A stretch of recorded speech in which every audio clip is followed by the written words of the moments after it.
Yesus Kristus yang ada di Alkitab itu berbeda dengan Isa Al-Masih yang ada di Al-Quran. Di mana dia pembeda? Saya percaya dia Tuhan, Yesus Kristus. Tapi Isa Al-Masih orang tidak pernah anggap dia Tuhan di situ. Dia hanya seorang nabi biasa. Baik. Bahaya ini kita. Ya.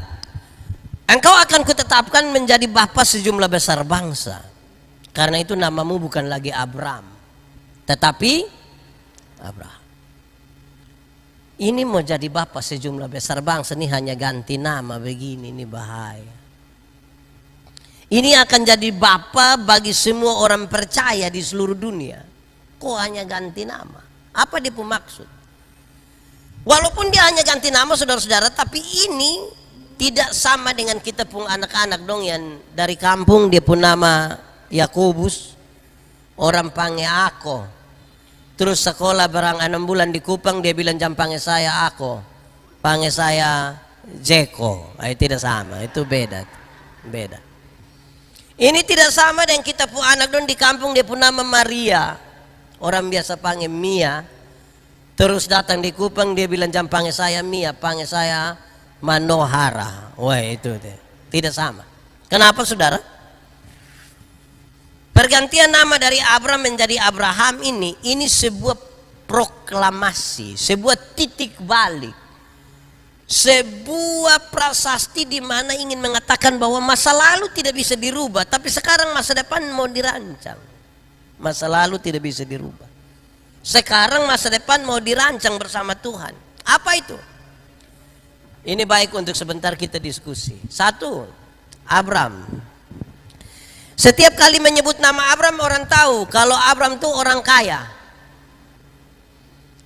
Di Urkasdim itu dong kaya, dong bajingan betul, karena dong punya banyak harta, tanah, hewan, budak, dikelilingi oleh keluarga, semua dong orang kaya.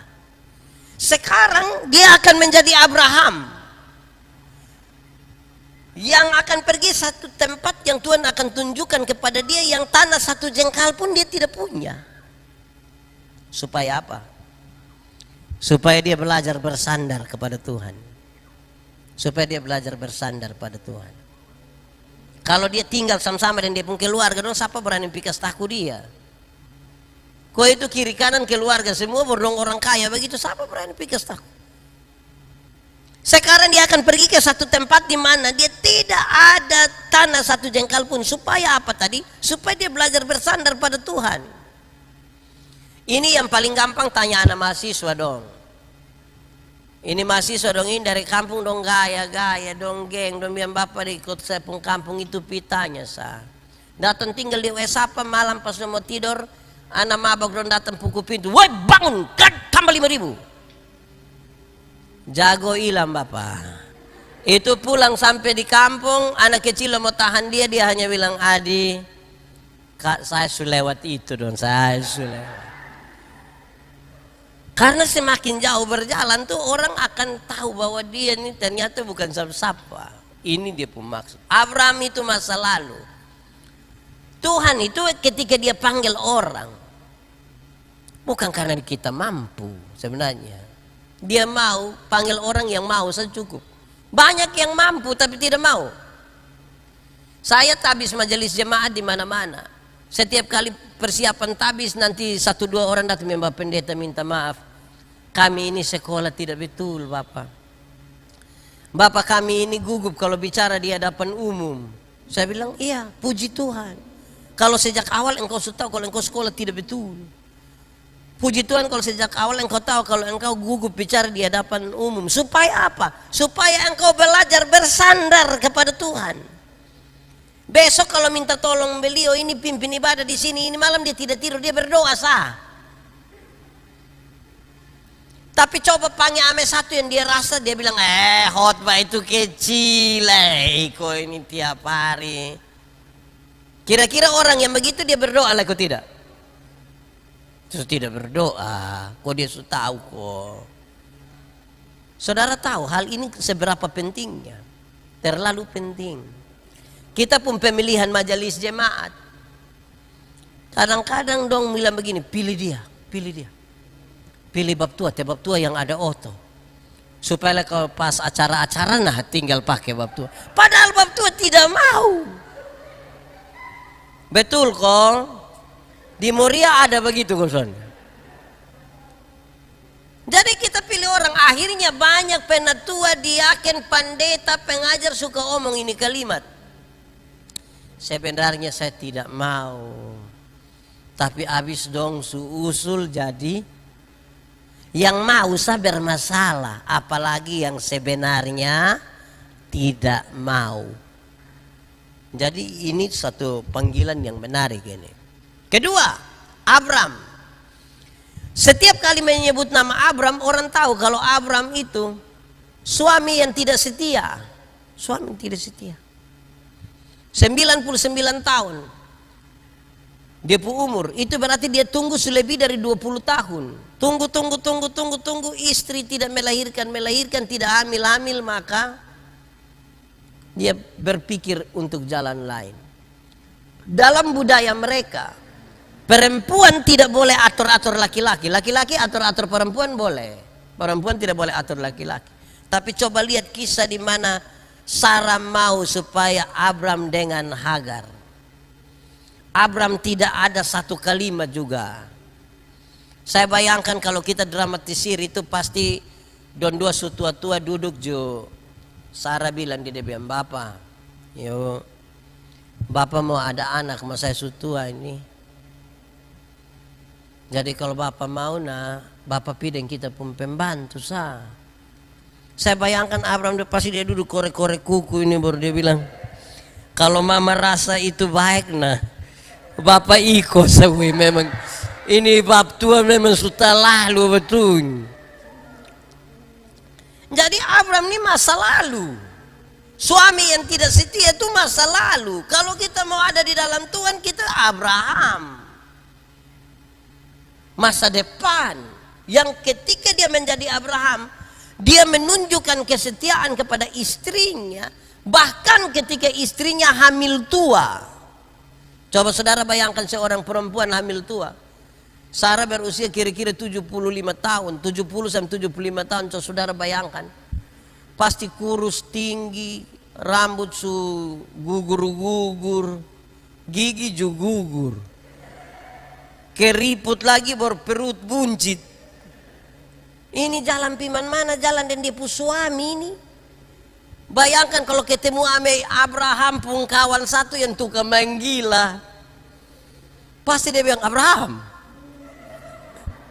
mai tua kok, itu berat." Pada dasarnya ini kan bapak-bapak dong, ini kan suka yang daun muda. Ini kita jalan dengan daun kering ini. Nah ini yang bahaya ini saudara. Karena itu namamu bukan lagi Abram, melainkan bapak-bapak ini kan melihat perempuan itu, saya lalu begini, laki-laki melihat perempuan dengan mata, perempuan melihat perempuan. Artinya begini, kita bapak-bapak ini duduk sama-sama begini, tiba-tiba ada perempuan cantik satu masuk, kita itu sepakat, kepala langsung begini. Tapi kalau ibu ada di sebelah, kok itu kalau lihat begitu jadi masalah, kepala tetap, mata sayang pindah. Kan gitu begitu. Nah ini bahaya, dia akan jadi bapak sejumlah besar bangsa dengan pola hidup yang macam begini. Susah. Ketiga, Abram.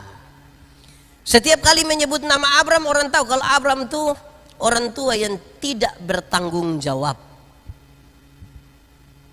Ismail tidak pernah minta dilahirkan, sama sekali tidak pernah minta. Itu dong pun konspirasi. Tapi sayang ketika usia ini anak berusia kira-kira 13 sampai 17 tahun, kira-kira usia remaja itu, Abram bisa setuju untuk usir ini anak jalan ini. Ini bapak begini baru mau jadi bapak sejumlah besar bangsa, ini bahaya. Sekarang engkau akan menjadi Abraham. Bapak yang menunjukkan kesetiaan. tanggung jawab kepada anak, bahkan ketika dia harus bawa Ishak untuk dipersembahkan di Moria. Tanggung jawab. Saya bayangkan ketika setunggu puluhan tahun ini anak pas sampai terus Tuhan minta, woi, saya rasa itu hal yang tidak gampang. Tapi dia su Abraham. Dia su ada Abraham. Dia pun istri tanya, "Bapak dong, mau pi mana?" Piko. Sampai sana dia pun anak tanya, "Bapak ini kayu su ada, pisau su ada, api su ada, ini hewan di mana?" Saya kira kalau seorang bapak ditanya begitu oleh dia pun anak, sangat sulit itu. Tapi itu masa depan. Ada 1-2 orang datang bilang saya, "Pak Pendeta, ini anak dong, ini kita pukul, sudah marah, sudah injak, sudah segala macam sudah, tapi nana dong tetap begini. Tahu dong ikut siapa?" Beta bilang, "Kau mau ikut siapa? Kalau bukan ikut dia pun mama, ya ikut dia pun bapak. Masa kau ikut saya? Tidak mungkin." Terus saya bilang begini, Alkitab itu menegaskan, supaya anak-anakmu jadi baik lakukanlah 3 hal. Supaya anak-anakmu jadi baik lakukanlah 3 hal. Ini bentuk tanggung jawab. 1, panggil mereka dengan nama yang baik. Panggil mereka dengan nama yang baik. Nanti dong jadi baik. Yanti, Jenny, Tinus. Kalau dia orang rote tambah boi. Kalau dia sabu tambah ina ama. Kalau dia sumba tambah umbu, rambu. Nanti dia jadi baik. Kenapa ini penting? Karena kita di NTT ini, di Kupang ini, ada banyak orang tua yang panggil dia pun anak bilang, "Woi babi." Pernah dengar itu kalimat kalian? Ada banyak orang tua panggil dia pun anak babi ini. Nanti sementara anak bikin kayak begitu juga dia marah. Orang tua tidak boleh panggil dia pun anak babi. Pertama karena memang tidak boleh. Kedua, kalau dia pun anak babi, dia pun bapak, ya kan itu jangan panggil begitu. Kedua, supaya anak-anakmu jadi baik, berikan kepada mereka makanan yang baik. Makanan yang baik itu bukan soal 4 sehat 5 sempurna, bukan soal nasi basi atau tidak. Makanan yang baik ialah uang hasil korupsi, uang hasil judi, uang hasil kupon putih, uang hasil rampasan. Jangan kasih makan istri anak. Tidak boleh, Pak. Uang hasil tipu. Tidak dari darah daging. Ini anak donation baik.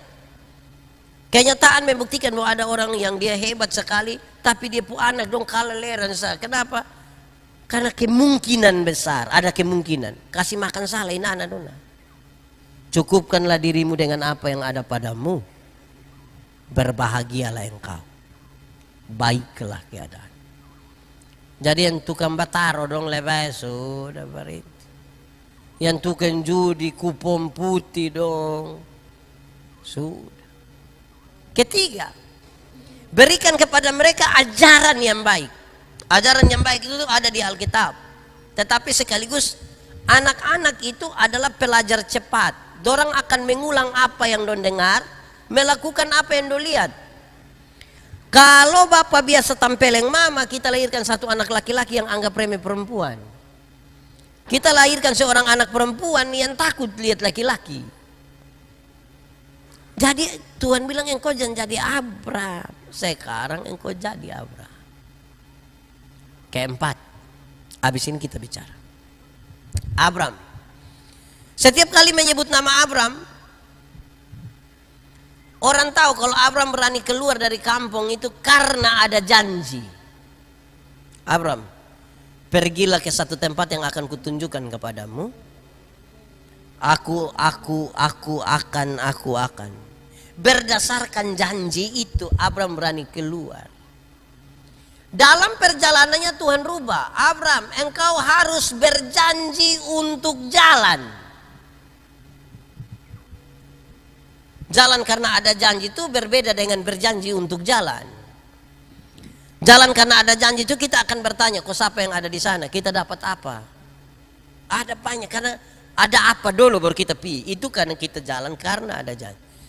Tapi kalau berjanji untuk jalan, apapun keadaannya, mau seperti apapun, karena kita sudah janji untuk jalan, maka kita mau jalan. Kenapa? Saudara lihat dia pun tantangan. Orang yang kalau hanya jalan karena ada janji akan bermasalah dengan tantangan ini. Kenapa? Abraham dengar, engkau akan menjadi bapa sejumlah besar bangsa, terus dia lanjut. Engkau menjadi bapa tapi orang lain akan menjadi raja. Banyak raja-raja akan bangkit daripadamu. Ini panggilan yang agak berat. Kenapa panggilan ini berat, saudara? Karena dia dipanggil duluan tapi dia tidak boleh jadi raja. Dia cukup jadi bapa saja. Yang jadi raja orang lain. Wih, ini panggilan berat ini. Kita ini kalau kita datang duluan kan mesti kita yang jadi bos. Apalagi bapak-bapak. Ini sekaligus panggilan untuk merendahkan diri. Kamu cukup jadi bapa. Yang jadi raja itu orang lain. Kita ini di rumah susah. Saya bilang ini ibu-ibu dong ini. Bunuh ayam dong kasih bapak itu. Bapak yang makan dia pun dada, dia pun paha. Anak dong dapat kuku, leher dan kepala. Terus kita omong juga nanti mam tuh bilang, tahu sendiri teh ini bapak pun ayam kesayangan ini jadi. Makan teh ini. Kalau ini isap-isap saja baik ini kuku ini. Padahal bapak ini sudah tinggal mau mati saya ini. Bayangkan nih kita duduk-duduk ini nanti ada makanan nanti bapak duluan saja. Sabar kok bapak bagi dulu. Ma ini akhirnya ini bapak dong ini rasa tidak bisa kalah. Akhirnya bapak-bapak akan sakal su sakal su bebe. Padahal yang AB itu anak TK. Anak TK dong kalau ada sekolah kita lewat dong hafal huruf itu dong bilang A, B, BA dibaca. Jadi kalau pulang kota kuju bab tua bilang saya kalau su AA, saya kalau su BB, tanya bab tua bilang TK di jangan coba-coba. Itu tanya waktu mati. Yang kedua itu panggilan untuk menjadi berkat. Bapak cukup jadi bapak nanti orang lain yang jadi raja. Itu panggilan untuk menjadi berkat. Panggilan untuk menjadi berkat ini kita mesti berkorban, betul-betul berkorban. Bapak-bapak cukup jadi bapak orang lain yang jadi raja, itu jadi berkat. Oh Tuhan, pakailah hidupku dan seterusnya. Bila saatnya nanti ku tak berdaya lagi, hidup ini sudah. Itu berarti akan ada satu waktu di mana kita tidak berdaya. Apakah karena sudah lanjut usia, apakah karena sakit, apakah karena celaka. Tapi waktu orang cek orang yang sondeh, bab tua itu sudah jadi berkat. Banyak manusia sudah jadi dari bab tua itu, bab tua sudah. Jangan dari berdaya sampai tidak berdaya, tidak pernah jadi apa-apa.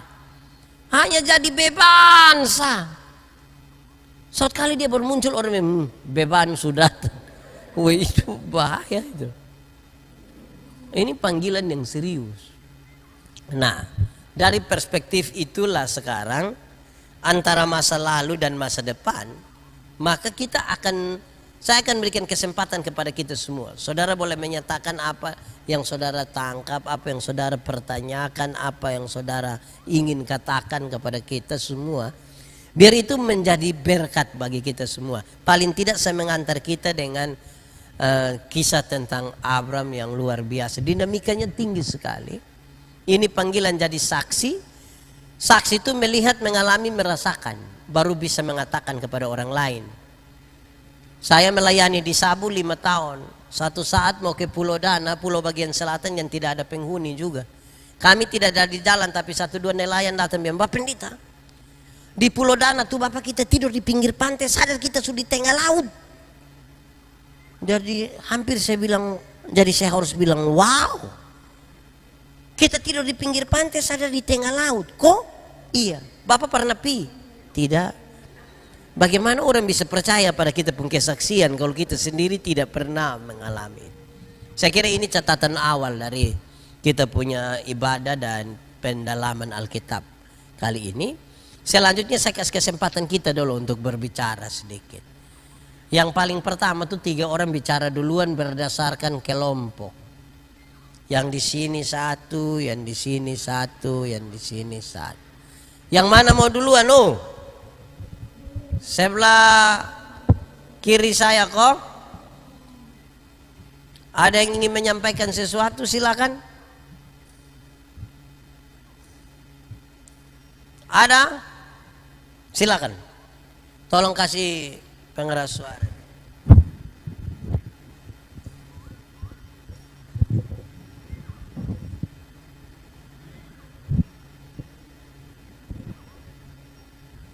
Tes. Baik, terima kasih Bapak Pendeta. Luar biasa firman Tuhan untuk kita malam hari ini dalam rangka penguatan dan pengembangan iman percaya kaum Bapak di Gereja Moria. Kita boleh dapat belajar bersama dari Kejadian 17 ayat 1 sampai 8 tadi. Banyak hal yang telah Bapak Pendeta sampaikan.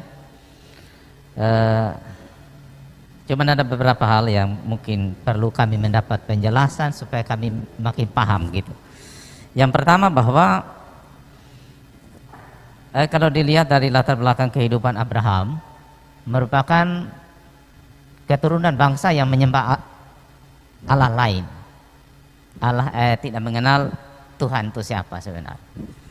Tapi pertanyaannya, kenapa kok belum ada, kita cek juga coba di ini, tidak ada catatan Alkitab yang menyatakan bahwa Abraham beriman sebelum dipanggil, bahwa Abraham sudah mengenal Tuhan begitu. Oleh karena itu mungkin kami mendapat pencerahan mengkali kenapa sampai Abraham yang dipilih gitu. Sedangkan yang berangkat berniat hati untuk keluar dari Ur Kasdim adalah bapaknya,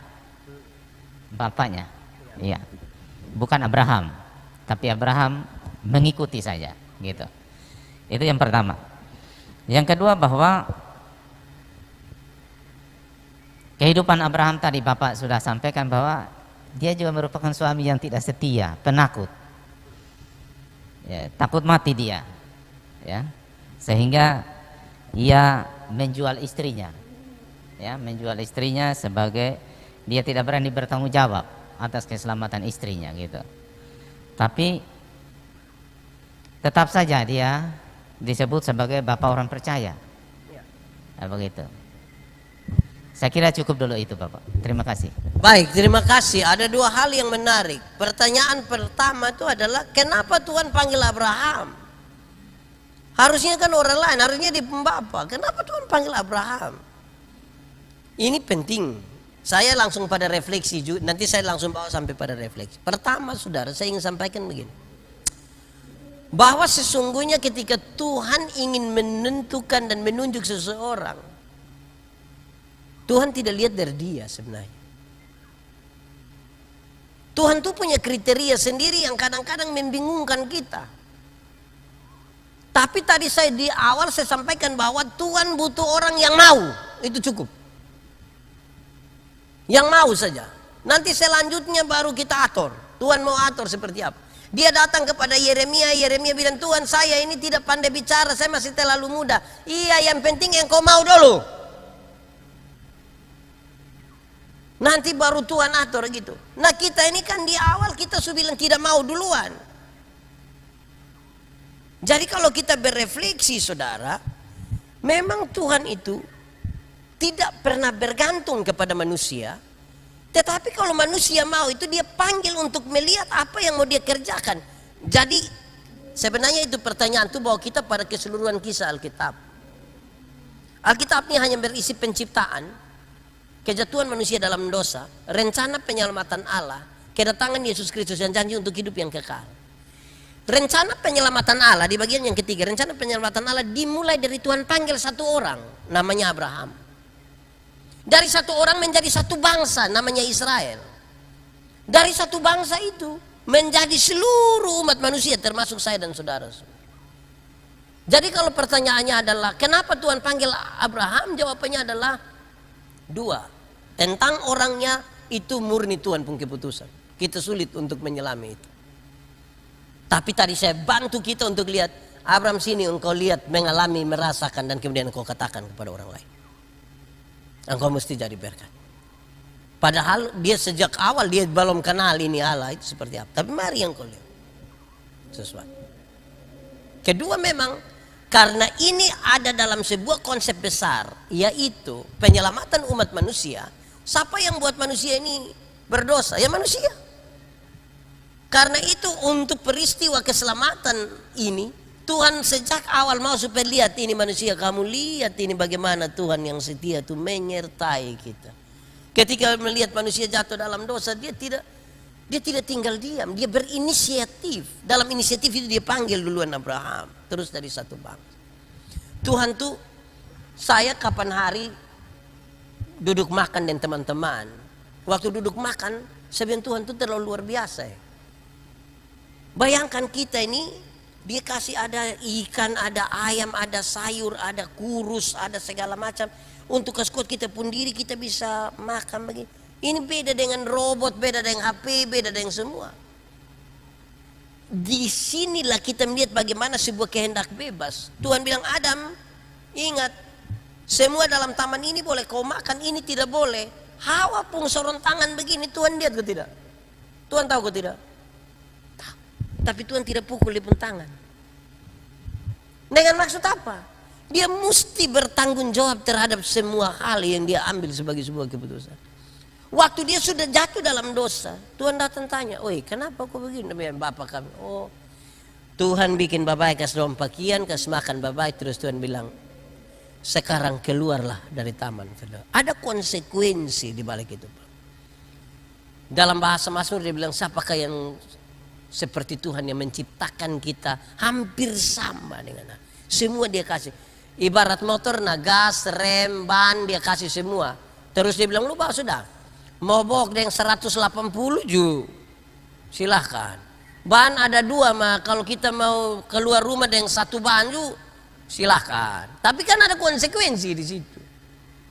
Nah itu pertama.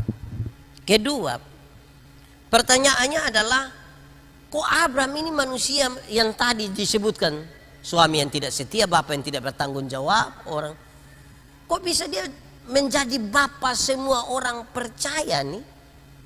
Tidak adakah orang yang lebih baik kah? Begitu. Jadi saudara-saudara, memang saya mulai dari teori tentang keselamatan dulu. Teori tentang keselamatan itu begini. Orang-orang pekabaran Injil dong yang mulai omong ini. Dia begini.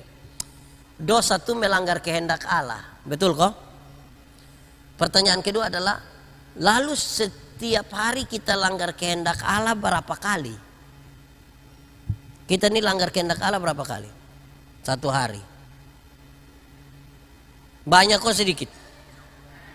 Oke. Terus orang penginjilan begini. Anggaplah satu hari kita bikin dosa 3 sah. Dosa pikiran 1, perkataan 1, perbuatan 1. 3 ya.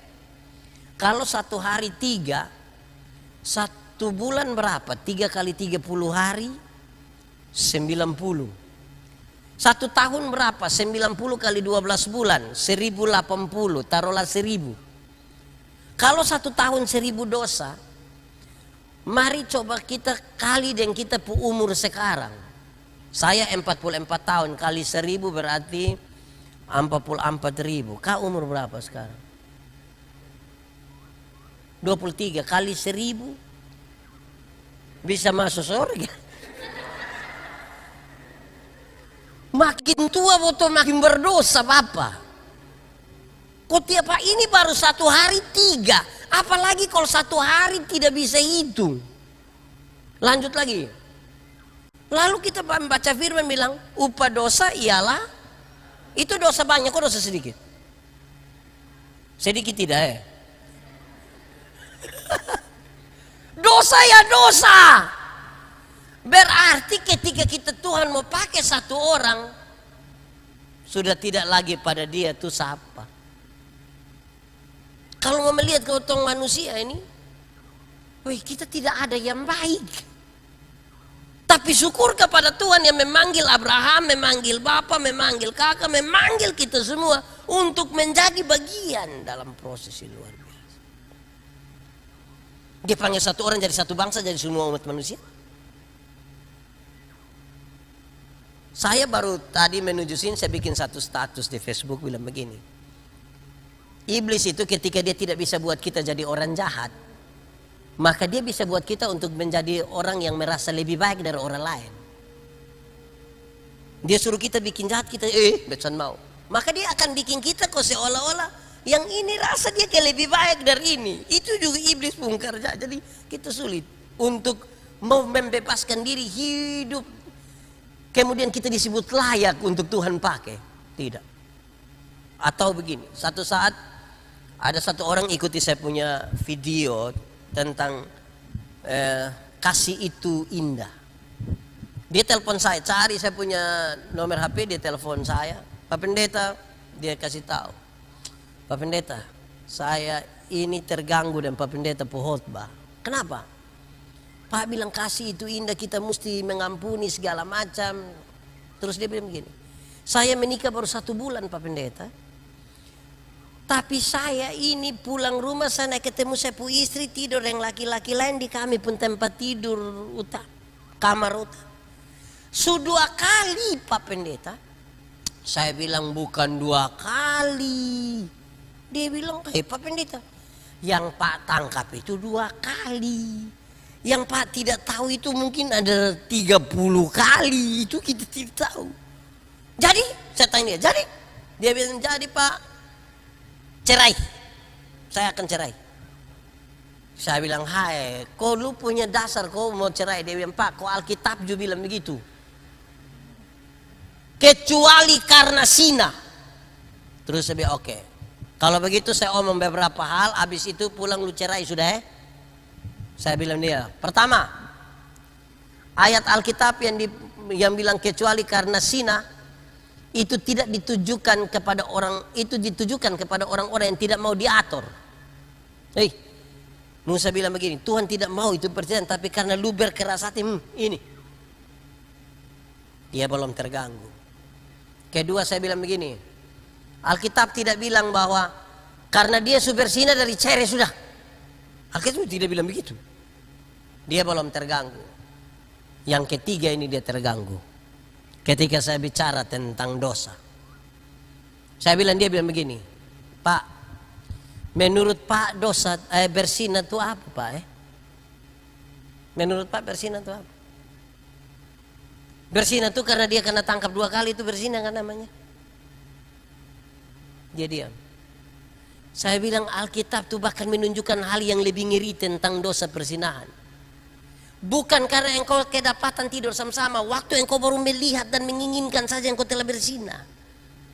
Saya tanya, Pak, pagi-pagi di kantor tutup mata tidak lihat itu ibu-ibu dong di kantor.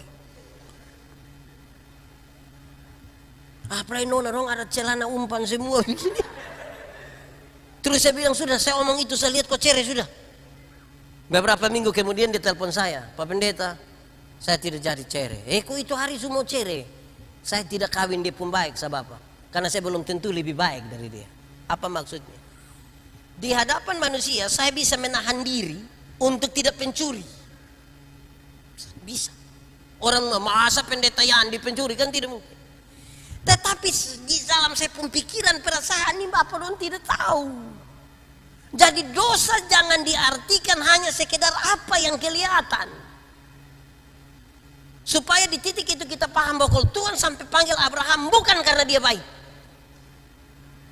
Bukan karena kebaikanmu, bukan karena fasilidamu, bukan karena kecakapanmu, semua karena anugerahnya. Kan begitu dia Pak. Saya kira itu yang bisa saya sampaikan. Silakan yang dari sini. Ibu-ibu, bapak-bapak, boleh menyampaikan sesuatu. Orang tua dong, ada yang mau bicara, silakan. Mike ada di sini.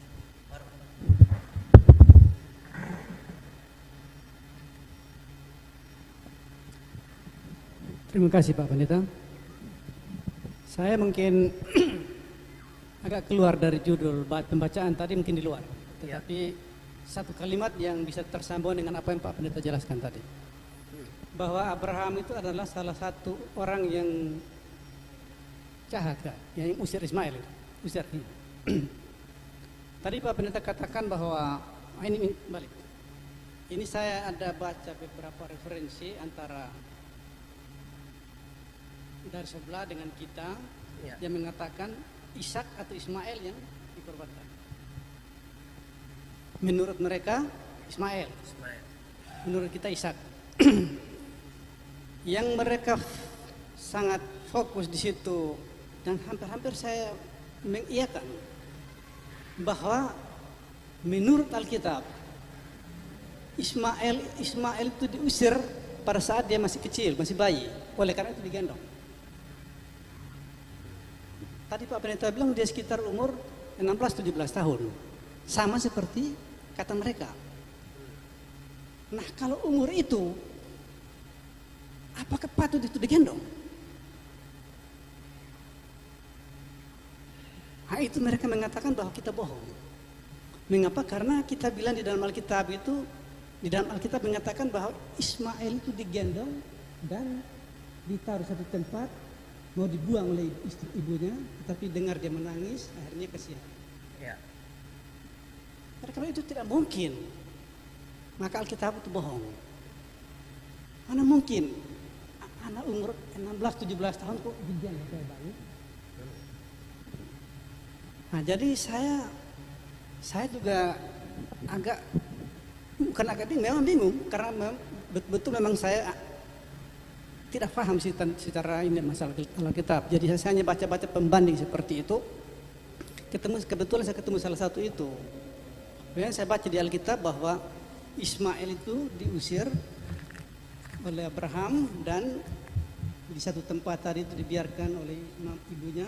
Ternyata dia menangis. Ya. Apa iya dia anak umur 16-17 tahun merengek seperti itu? Ya. Itu juga seperti saya mengiyakan kata di sebelah bilang, itu tidak, itu bohong.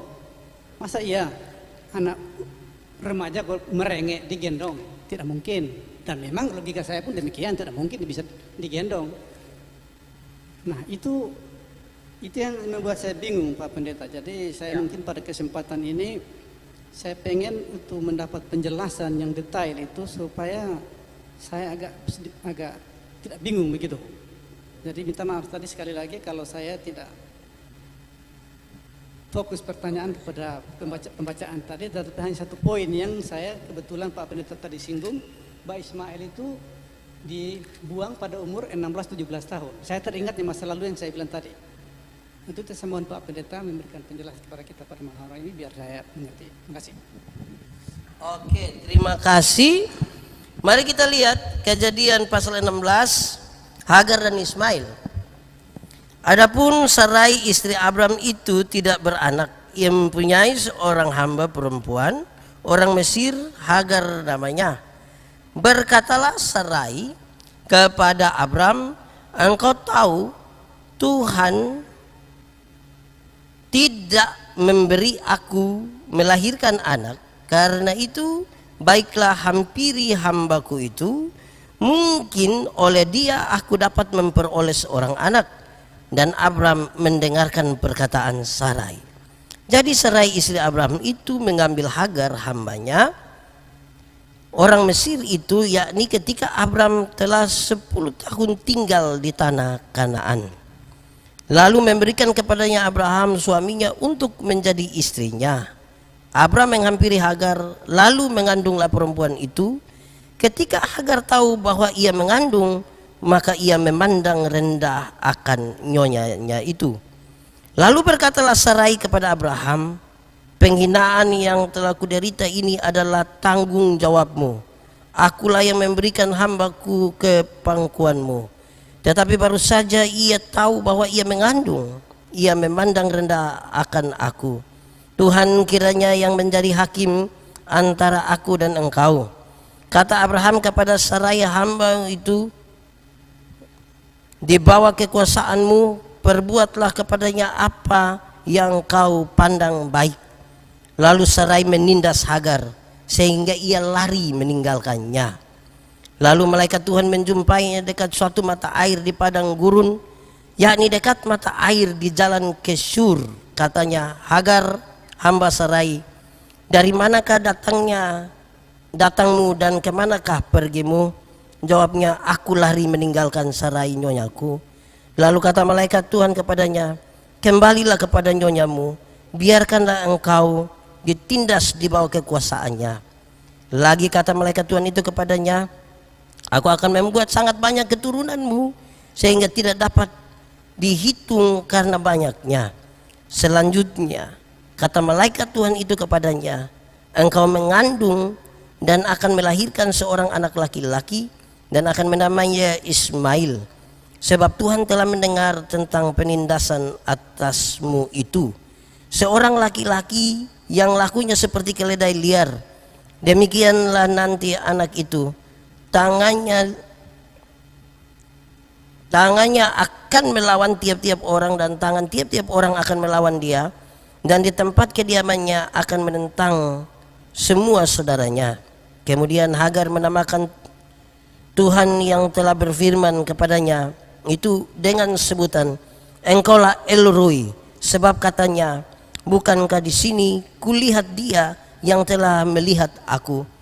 Sebab itu sumur tadi disebutkan orang sumur Laheroi, letaknya antara Kades dan Berel. Lalu Hagar melahirkan seorang anak laki-laki bagi Abraham, dan Abraham menamai anak yang dilahirkan Hagar Ismail. Abraham berumur 86 tahun ketika Hagar melahirkan Ismail. Ini 86 tahun ini.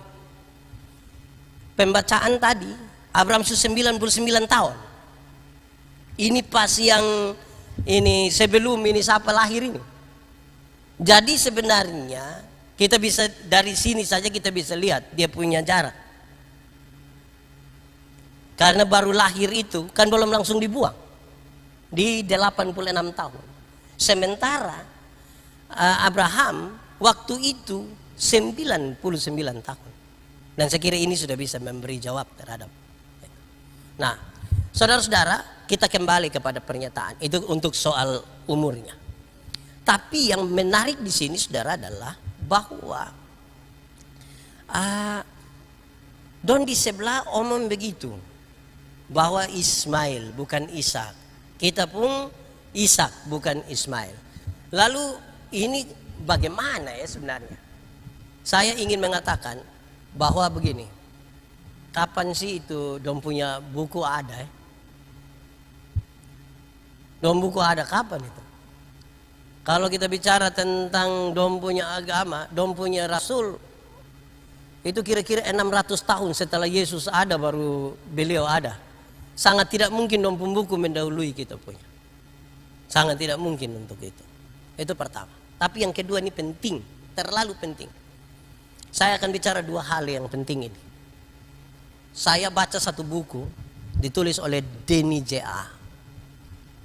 Dia bicara tentang 11 pergeseran budaya di era Google. Salah satu yang menjadi pergeseran itu adalah dua agama paling besar meyakini dua hal yang berbeda. Apa yang berbeda? Agama yang satu mengatakan Yesus itu, Tuhan Yesus itu tidak mati. Disalib, dia digantikan. Sementara di kita punya percaya bahwa Yesus mati. Kalau ada dua hal yang sangat-sangat berbeda seperti itu, maka sudah pasti satu harus salah, satu harus benar. Tidak bisa dua-dua benar. Tidak bisa dua-dua benar. Karena satu bilang mati, satu bilang digantikan. Tidak bisa dua-dua benar. Itu dulu dia pun fakta pertama. Yang kedua, satu saat saya KKR di Madura. Saya diperhadapkan pada sebuah tantangan menarik. Boleh sebut nama Yesus kok tidak? Boleh sebut nama Yesus kok tidak? Saya singkat, waktu kembali Kupang saya bicara yang 1-2 orang, Dom pendeta nih. Saya bicara tentang ini, dia begini, kenapa tidak sebut saja Isa Al-Masih? Kok kenapa harus sebut begitu? Karena itu ada di Alkitab, Al-Quran segala macam loh dong ngomong. Saya ingat persis waktu itu, saya telepon saya pu istri, Mama, saya boleh kok tidak sebut nama Yesus Kristus? Saya pu istri jawab saya begini, Papa sebut saja. Kalau kemudian Bapak harus mati karena menyebut nama itu, anggaplah itu sebuah konsekuensi dari pilihan dalam kita pun hidup. Lantas saya membangun pikiran begini, Yesus Kristus yang ada di Alkitab itu berbeda dengan Isa Al-Masih yang ada di Al-Quran. Di mana dia pembeda? Saya percaya dia Tuhan, Yesus Kristus. Tapi Isa Al-Masih orang tidak pernah anggap dia Tuhan di situ. Dia hanya seorang nabi biasa. Bagaimana saya diminta untuk kemudian percaya kepada sesuatu yang orang tidak percaya sama seperti yang saya percaya. Bagi saya itu dua hal yang beda. Dengan demikian kembali kepada apa yang beliau sampaikan. Saya ingin sampaikan begini, bahwa dong pembuku mau tulis yang semirip apapun dengan kita, kita berbeda. Supaya kita hanya fokus pada kita punya. Kalau tidak nanti kita, ini main banding, ini yang dong punya bilang begini, kita pun bilang begini. Fokus saja di yang kita punya. Sebab lain, kalau kita tidak fokus di kita punya, hanya ada dua kemungkinan. Kemungkinan pertama adalah, kan ini kan pasti kita akan membanding-bandingkan. Nah di tengah-tengah membanding-bandingkan tuh, kita pakai contoh satu orang suami kalau dia sempat banding dia pu istri dengan orang lain, yang akan dia cari itu adalah kekurangan. Yang dia cari itu hanya kekurangan. Ini ibu nih baik, pendiam, dia pu istri kita baru satu kata. Jadi mulai sampaikan karena itu ada pembanding lah.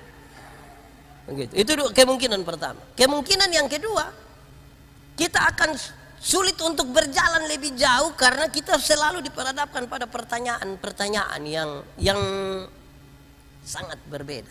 Makanya waktu di Madura saya ambil keputusan, Yesus Kristus itu berbeda dengan Isa Al-Masih yang tertulis di situ. Supaya saya fokus di saya Yesus Kristus yang saya percaya dia sebagai Tuhan dan Juru Selamat.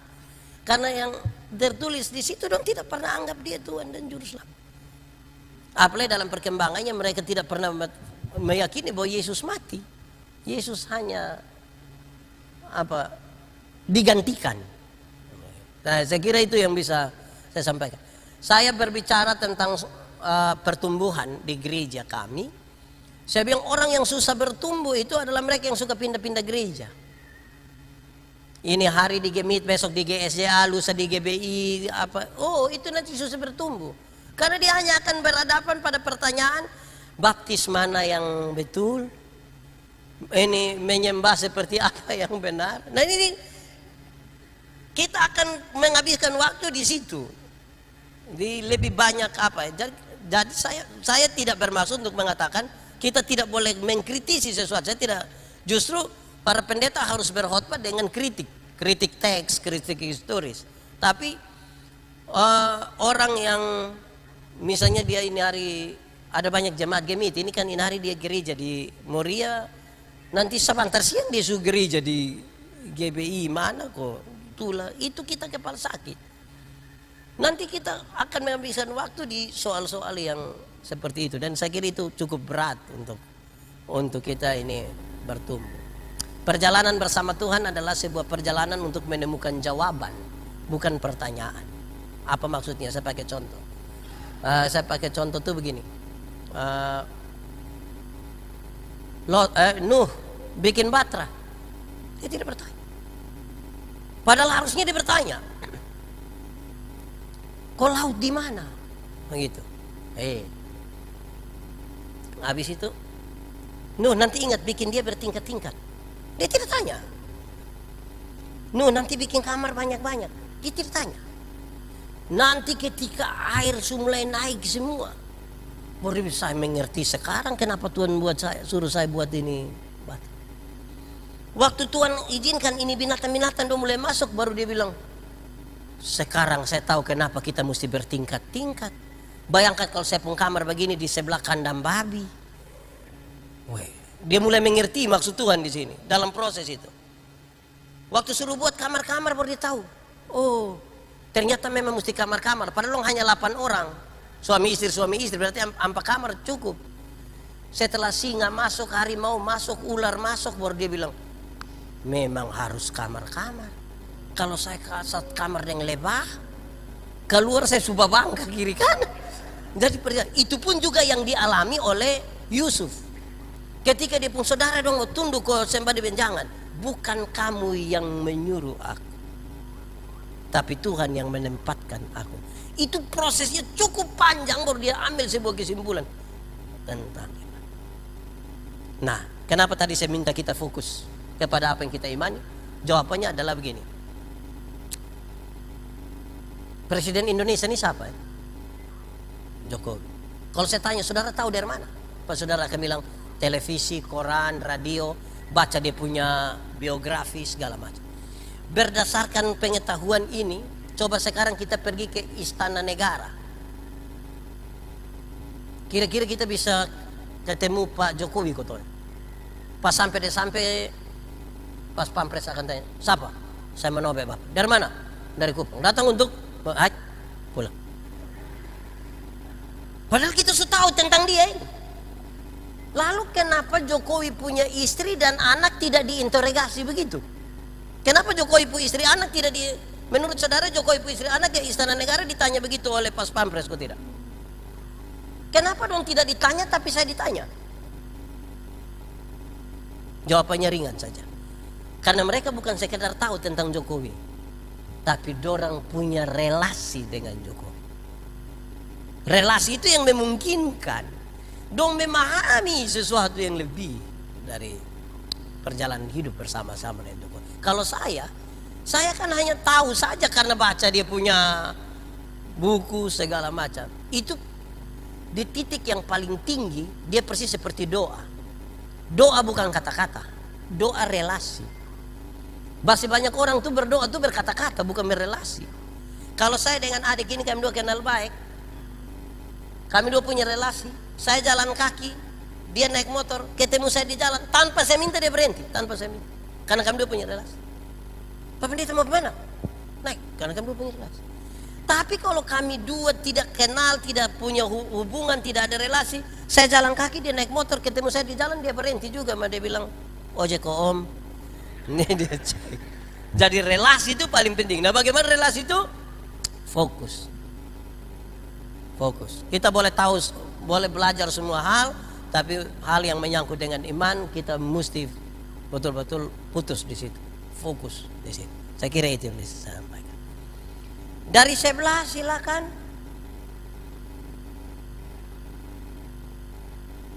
Ibu-ibu dong badan besar-besar di sini. Silakan. Ibu pendeta jangan, biar yang silakan kok. Mama kok. Mike so ada di situ, terjadilah. Maka jadilah.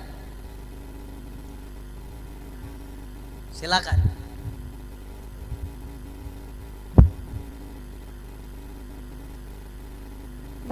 Buat kita. Salam. Ya, saya hanya mau menyampaikan beberapa hal yang tentunya berhubungan dengan bahan atau perenungan yang sudah Bapak Pendeta sampaikan dalam kaitan dengan penyegaran dan juga membangkitkan semangat kaum bapak di Jemaat Muria Liliba. Ini yang menjadi fokus dari pikiran saya. Sungguh yang pertama, sungguh saya dan tentu kami semua bersyukur dengan pelayanan yang terjadi pada hari ini bersama dengan UPP dan BP Kaum Bapak Moria Liliba dapat menghadirkan Bapak Pendeta Yandi Banobe untuk bisa membawakan PA bagi kita dengan materi-materi yang begitu menyegarkan. Dan harapan besar dari saya sebagai salah satu pelayan di sini tentunya juga dengan Mama Pendeta Jen, bahwa kehadiran Pak Pendeta Yandi dan juga pelayanan PA pada malam ini terutama sungguh bisa menjadi berkat dan menjadi sebuah dorongan motivasi untuk kaum bapak jemaat Moria Liliba bisa lebih bersemangat, bisa lebih membangun satu pola pemahaman, pola pikir yang baru seperti Abraham yang menjadi Abraham terhadap pelayanan kaum bapak di jemaat Moria Liliba. Itu yang paling utama, karena itulah sesungguhnya yang saya lihat secara tersirat dari tujuan dari PA dengan menghadirkan Bapak Pendeta Yandi Manobe di sini.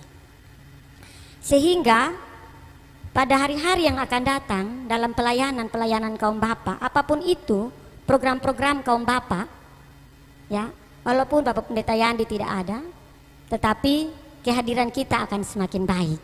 Amin Bapak-bapak. Amin. Iya, puji Tuhan. Saya catat yang bilang amin.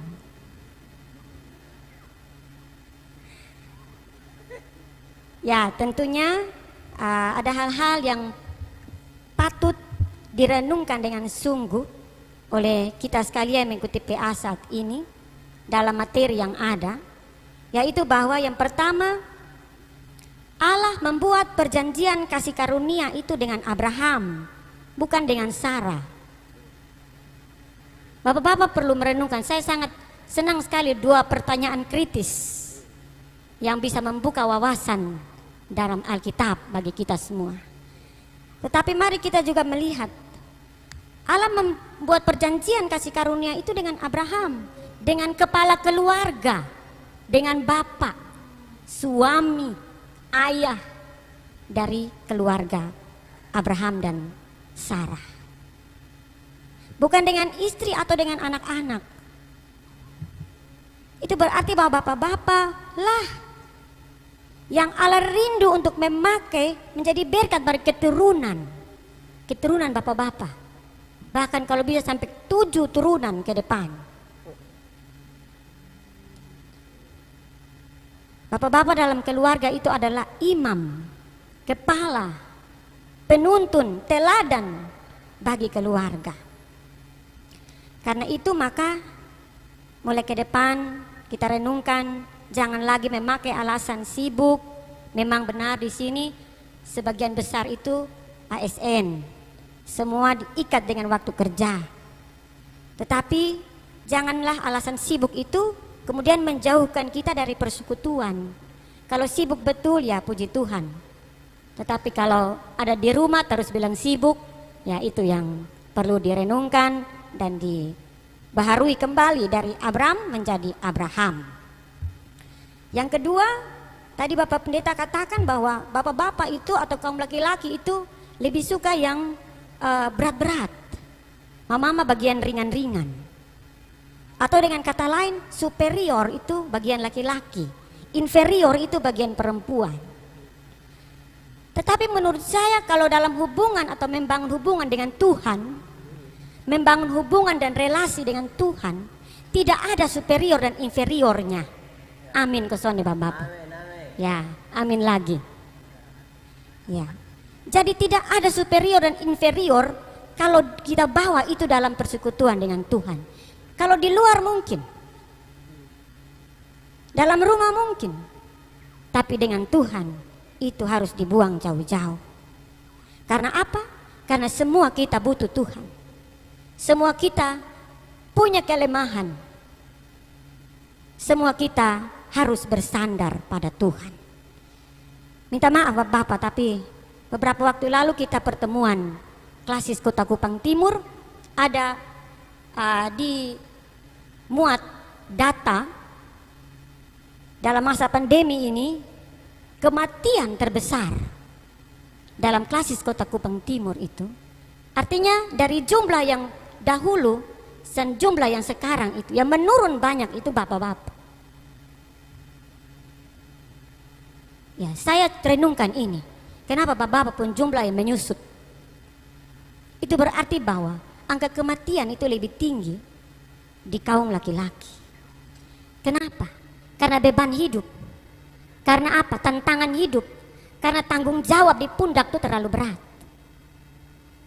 Karena itu kalau bapak-bapak tidak dekat dengan persekutuan, tidak bersandar pada Tuhan, dan tidak terus membawa hidup pribadi, keluarga dengan Tuhan, maka sedikit tantangan jatuh. Seperti pohon yang tinggi, tetapi di dalamnya lubang. Itu orang bilang semut sumakan di dalam.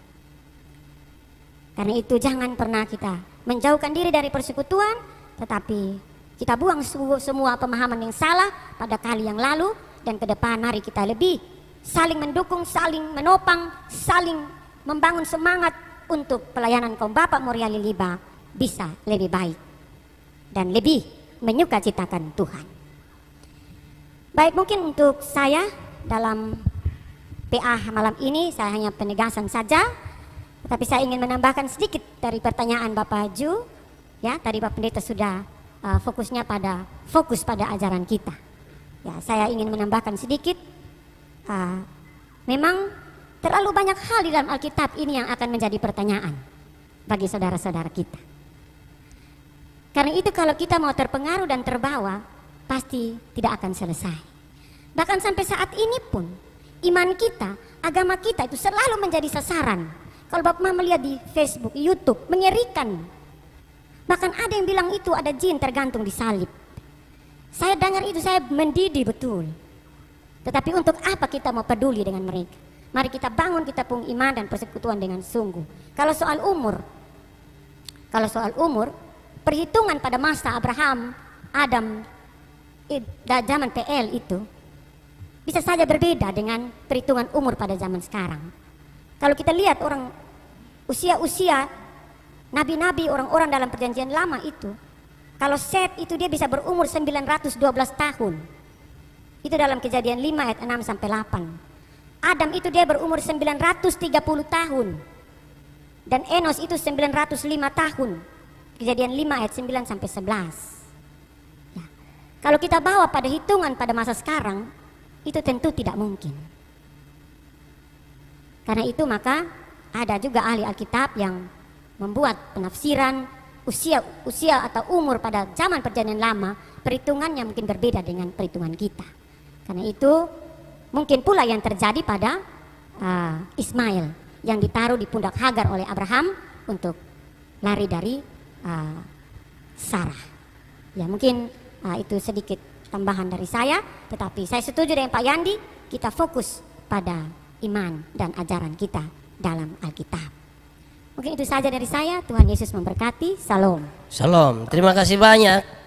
Pertama kembali ke itu, kalau kita lihat kisah di pasal 21, saya baru lihat nih kisah pasal 21 ketika Abraham mengusir Hagar dan Ismail. Kisah itu tertulis kalau kita baca itu ketika melihat Ishak bermain dengan Ismail. Bermain itu pasti bukan anak yang masih kecil. Dia pasti sudah besar. Siap.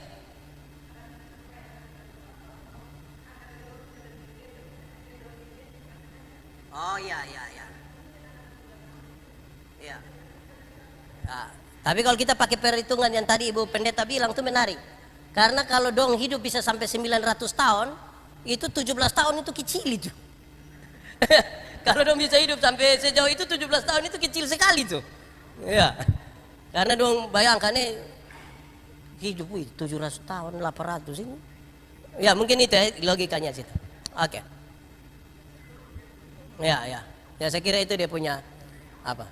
Ya nanti saya kasih. Ya silakan. Nah Bapak duluan, Bapak yang soal angkatan duluan, nanti saya kasih. Silakan Bapak duluan. Terima kasih Bapak Pendeta. Saya ingin mau bertanya satu pertanyaan begini. Ketika Tuhan Allah panggil Abraham dan suruh dia keluar, apakah pada saat itu Abraham sudah tahu bahwa itu Tuhan Allah? Atau dia belum tahu tapi dia ikut saja? Kira-kira ke mana itu, Pak? Terima kasih. Saya kira untuk jawab ini kita baca pasal 12, pasal 17 jelas. Akulah Tuhan Allahmu. Ya, Tuhan bilang begitu. Jadi itu berarti Tuhan bukan saja memanggil, tapi memperkenalkan diri. Supaya Abraham tahu siapa yang memanggil dia. Kalau kita baca pasal 17 tadi kita lihat dia bilang, akulah Tuhan Allahmu yang ini, akulah Tuhan Allahmu. Jadi sekaligus Tuhan. Jadi itu membuat dia menjadi tahu siapa yang memanggil dia keluar. Saya kira itu, Bang. Oke. Silakan. Baik, terima kasih atas kesempatan yang diberikan. Nama saya Elias Teof. Saya hanya mengomentari saja diskusi kita malam hari ini. Diskusi kita malam hari ini atau ya, pemahaman Alkitab malam hari ini dia bermain dalam dua area, ya, ke kiri, ke kanan. Area ke kiri tidak bertanggung jawab, ya, wilayahnya Abram.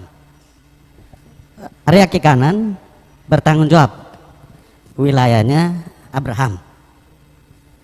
Ketika Abram mau menjadi Abraham, dia harus berada di titik nol dulu.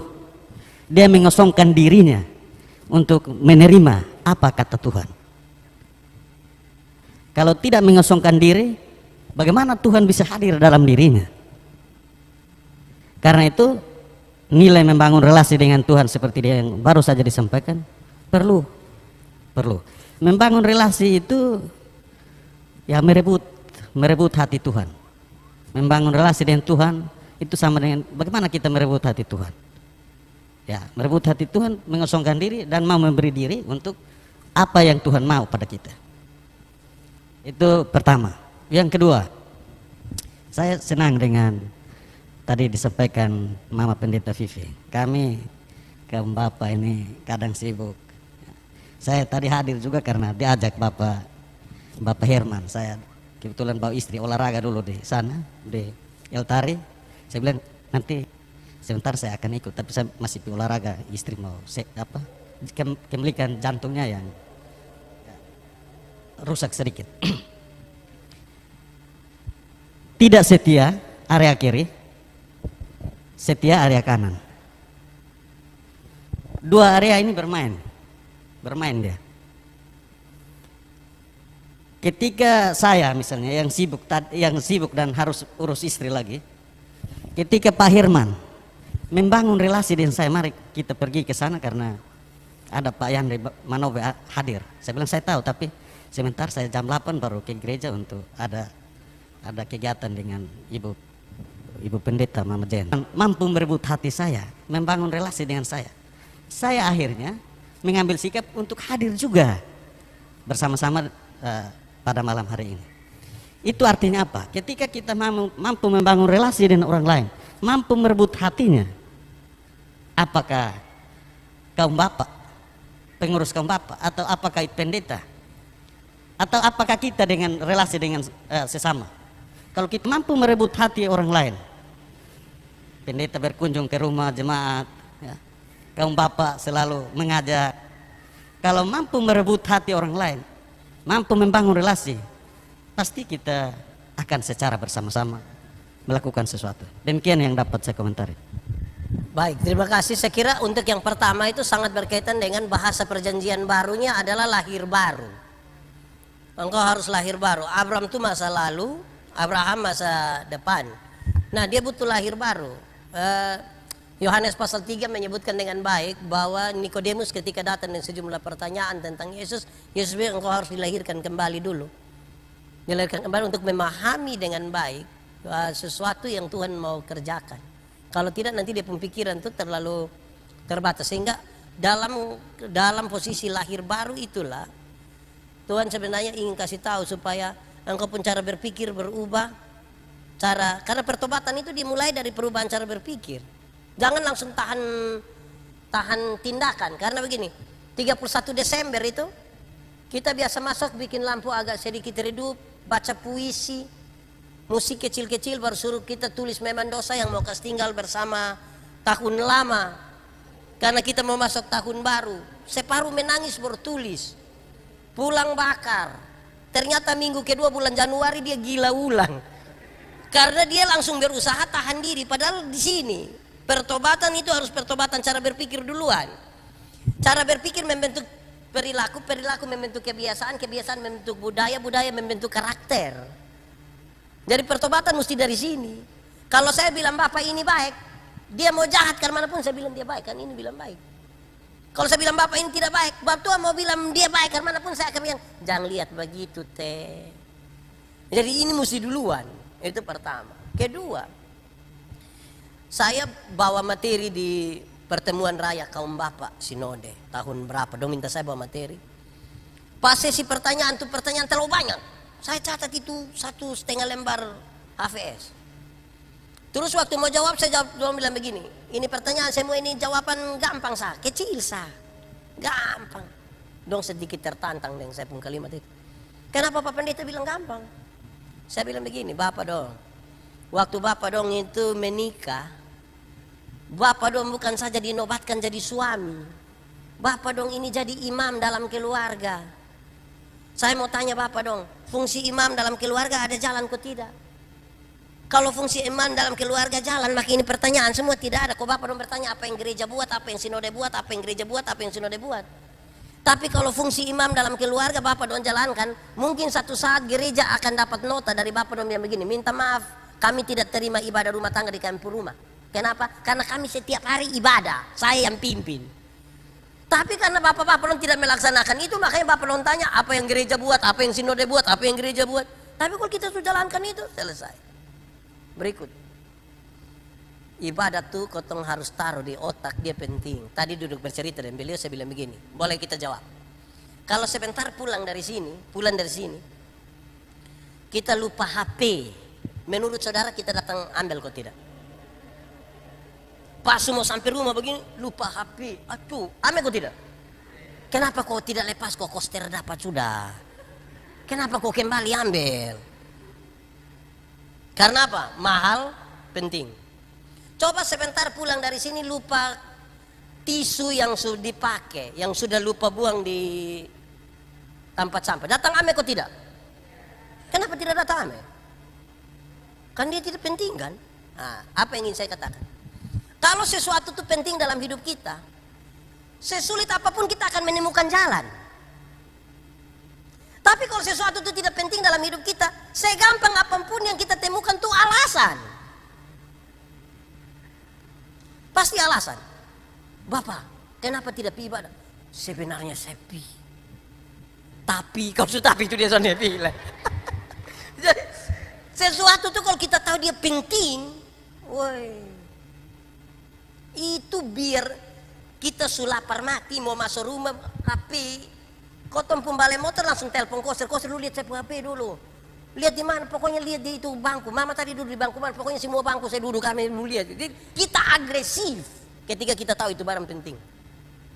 Biasanya kalau kita tidak tahu, kalau kita rasa dia tidak penting, ya sudah kita, ada bapak-bapak dong yang sesuai hafal dong, kalau kita ibadah di rumah nanti dong kasih tahu, Pak, kalau mama sampai om bilang, Bapak ada lembur sedikit, itu bab tua yang telepon, bab tua yang kasih tahu bilang sudah mama dan itu. Ketiga, ada satu hal yang penting sekali, terlalu penting.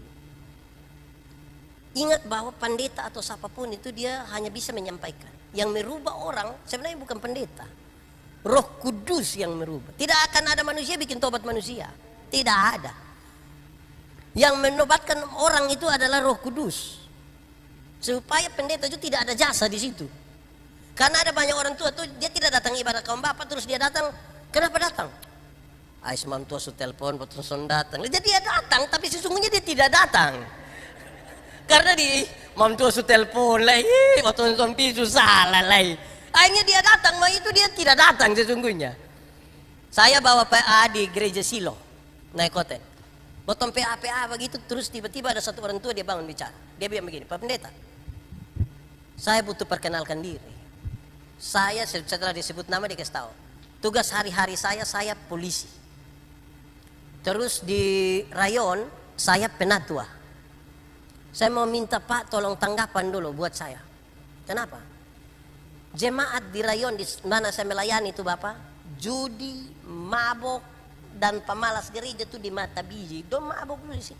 Sebagai polisi saya terganggu, sebagai penatua, kan itu jemaatnya, saya sangat terganggu. Bapak bisa omong sedikit kok.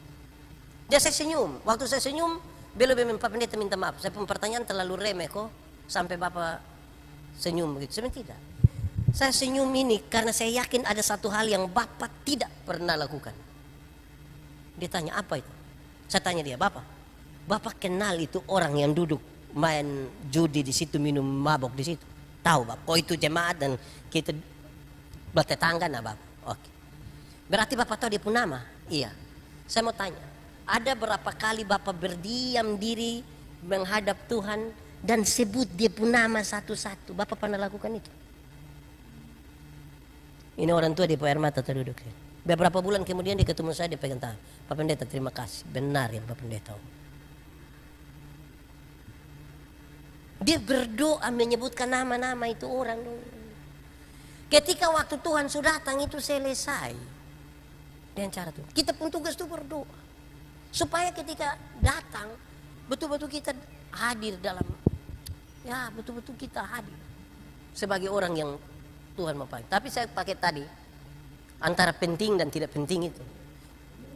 Ibadah tuh kalau penting, koto mau karmana pun. Saya khotbah di kampung saya bilang begini. Ini pembagian bantuan tunai langsung ini jam berapa? Besok jam 9. Nanti pisahnya jam berapa? 6:30 Bapak. Hei kok kenapa pi tempo-tempo kok jam 9? Ay Bapak nanti. Barang kalau kita rasa dia penting, dia butuh tuh, wah itu. Terus kita manusia ini jus satu. Gereja di sini biasa jam berapa Bang Pendeta? Jam 8 ini Bapak Mama susiap habis. Susiap bagus-bagus ini susiap. Tapi dong belum datang. Nanti pendeta ini dong anda bilang, Bapak Mama, kok jam 8? Kenapa son pilih? Ih, belum ada orang. Kok Bapak dan Mama yang orang sudah, kok mau orang mana lagi? Kita ini terlalu batas ibu deh orang begitu. Kalau masing-masing seru terasa su. Nah itu kita pun tantangan masa kini. Tapi dalam kaitan dari itu semua, beta ingin sampaikan begini. Kekristenan di Indonesia itu masuk dalam struktur berbangsa dan bernegara. Di negara lain itu kan agama tidak masuk dalam struktur berbangsa bernegara. Kita mau ada agama, kalau tidak ada agama, kalau orang tidak penting. Tapi di Indonesia agama masuk sistem berbangsa bernegara. Mau jadi guru mesti ada agama, mau jadi pendeta mesti ada agama, mau jadi polisi mesti ada agama, mau jadi anggota dewan mesti ada agama. Akhirnya semua orang bisa beragama, tapi belum tentu beriman. Karena tuntutannya mesti ada agama nah. Karena itu kita bisa lihat klasifikasinya. Saya membedakan dia dalam 3. Pertama, beragama tapi tidak beriman. Kristen di Indonesia di bawah penjajah, apalagi di NTT. Penjajah yang bawa tuh pendekatannya paternalistik, feodal. Kita dong bilang, hei hari Minggu pi sekolah Minggu. Anak dong tanya, kau pi sekolah Minggu buat apa? Anak kecil saya omong, lu tanya lagi. Tidak memberi jawaban.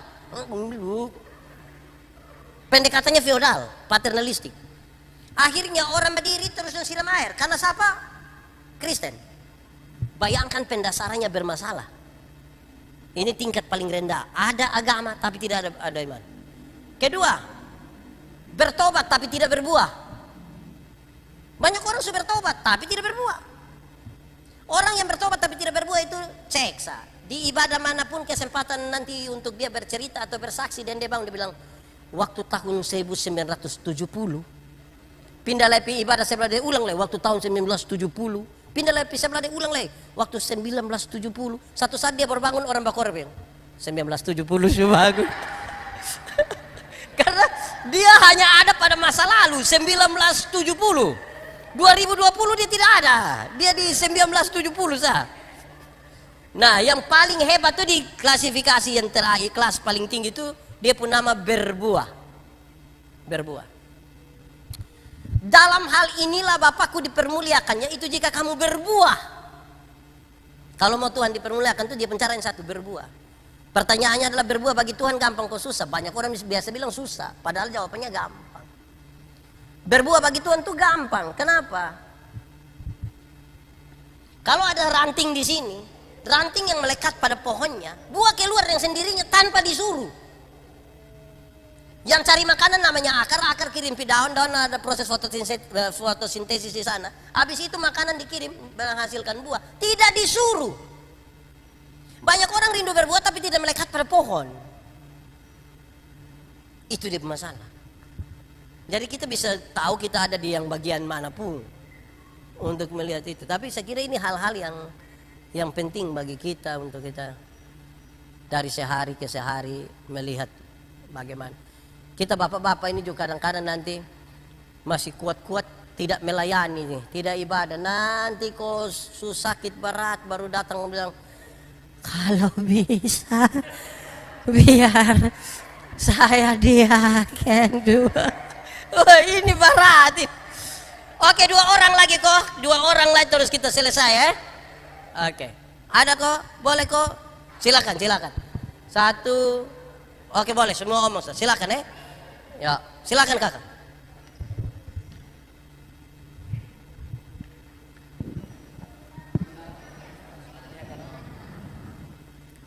Baik, terima kasih atas kesempatan yang diberikan. Salam.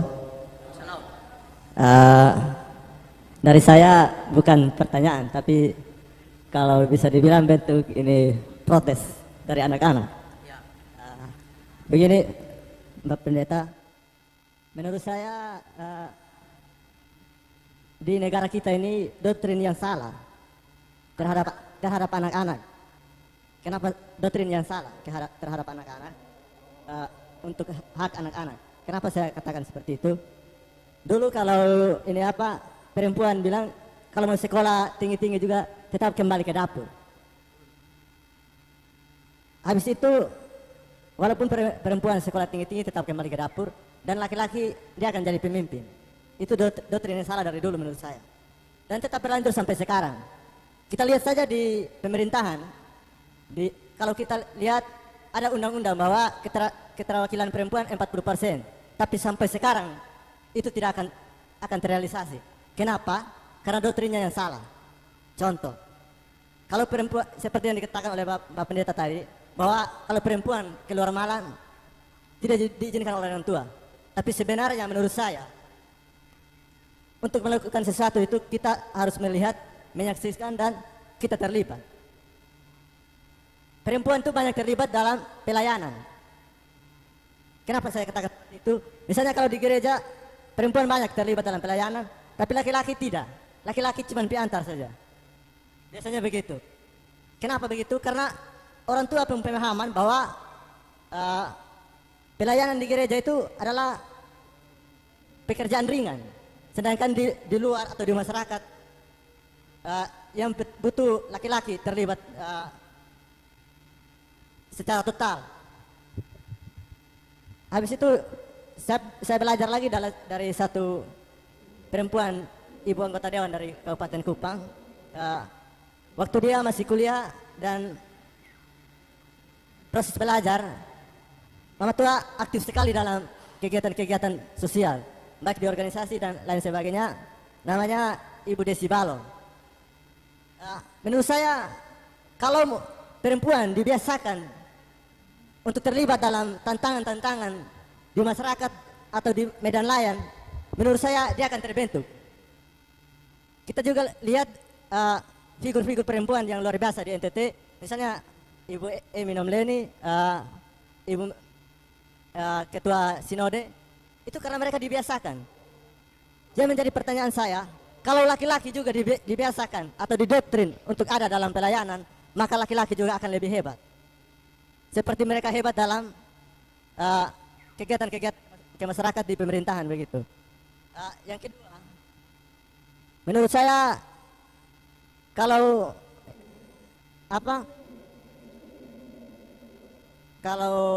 misalnya dalam pelayanan begitu laki-laki tidak dibiasakan, maka dengan sendirinya dia akan menolak. Seperti Bapak Pendeta katakan tadi bahwa biar lu yang bisa. Itu kita akan omong di perempuan. Tapi mari kita susun strategi atau susun cara bagaimana sehingga laki-laki itu bisa ada dalam pelayanan. Dan pertanyaan saya, bagaimana memotivasi laki-laki untuk terlibat dalam pelayanan? di dalam pelayanan di gereja. Karena di pemerintahan mereka sudah didoktrin. Oh, nanti kalau kamu terlibat di sini, nanti kamu jadi kepala di sini atau di sini. Coba di gereja atau di Kimit juga didoktrin begitu, maka laki-laki akan terlibat aktif dalam pelayanan. Demikian yang dapat saya sampaikan. Salam, terima kasih banyak. Saya sudah kesempatan toh. Baik, terima kasih Pak Pendeta. Saya di sini kapasitas sebagai badan pengurus Pak, bersama UPP saya di sini. Jadi kemarin kita sama-sama ke rumah jabatan sana, cari Bapak untuk kalau bisa ini malam hadir. Ternyata doa kami terkabul. Jadi kami sangat syukur sekali karena Bapak sudah ada bersama dengan kami dan memberikan kaum Bapak yang hadir ini untuk kita sadar bersama-sama kalau menyangkut ibarat kaum Bapak atau kegiatan dalam kaum Bapak, kita diminta untuk hadir. Yang berikut saya ingin tanyakan mengenai masa lalu, masa depan, dan masa yang akan datang. Jadi kalau masa lalu ya apa yang kita lakukan sejak kita masih remaja sampai dengan saat ini, bagaimana caranya untuk kita bisa bertobat. Yang kedua, kita orang tua bisa dulu di masing-masing mau cari. Saya umur sudah 64 Pak, ini umur 64 tahun. Jadi ngomong-ngomong curhat sana curhat sini, terus ada pertanyaan, bisa masuk surga atau tidak? Jadi tanya ada yang bilang saya masih berat. Saya bilang karena mesti ragu-ragu. Saya punya pendapat bahwa saya pasti masuk surga. Kenapa? Saya punya teman di dalam. Dan saya dari jauh pasti dipanggil masuk. Kalau orang lain pasti minta, tapi saya punya teman di dalam yang pasti saya masuk. Yang berikut, saya di situ ada beberapa orang Islam yang kita selalu bergaul. Ini mengenai masa lalu. Saya lempak, kita masa lalu itu kayu batu kita bisa gigit. Kita seumur begini kita bisa gigit apa-apa, bubur pun kita bisa gigit. Jadi kalau Pak punya keyakinan seperti apa ya, selagi Pak masih muda, sedangkan kami sudah begini ya, kita apa-apa. Tetapi kalau berbicara tentang kitab-kitab, kalau Pak punya kitab yang benar, kita bisa buktikan. Lalu kalau kami punya kitab yang benar, kami bisa buktikan. Jadi memang selalu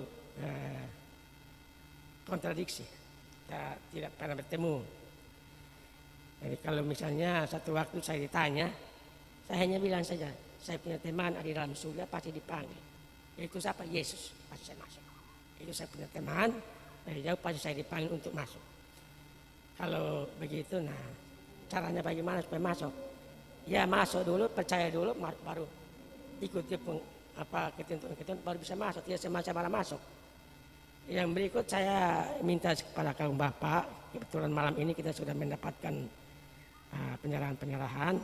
Saya harap supaya kita kaum Bapak ini jangan kita tidur. Jangan kita tidur, mari kita mulai hari ini dan seterusnya mari kita bangkit. Supaya kita punya kaum Bapak bisa bangkit. Kalau kita tidur seperti ini maka tidak akan jadi. Jadi terus terang Pak, kaum Bapak ini urus kaum Bapak ini saya mau kapok. Saya mau kapok juga salah-salah. Karena memang kendala terlalu banyak. Seperti kalau kita datang ibadah hanya 4-5 orang, saya ada kalanya ya kita berdoa, tetapi memang kendala terlalu banyak. Jadi apalagi kalau misalnya program-program yang kami jalankan seperti diakonia pedesaan. Kalau perempuan kami punya diakonia pedesaan bagus. Kalau kami bapak-bapak, kami punya diakonia terbatas. Baru 2 kali Pak, kita baru turun desa 2 atau 3 kali saja. Setelah baru-baru kita program tidak jadi. Jadi saya bilang bukan kita tidak punya dana, kita tidak punya uang, kita punya uang. Tapi bagaimana caranya supaya kalau bisa kita bisa cari untuk mendapatkan dana itu. Jadi ini sekaligus himbauan kepada teman-teman. Lalu yang saya tanyakan tadi masa lalu itu apakah dosa-dosa itu kita bisa diampuni atau tidak? Jangan sampai kita tidak bisa diampuni, lalu biar ada teman di sana tapi kita bisa masuk. Nah, saya kira itu. Kasih.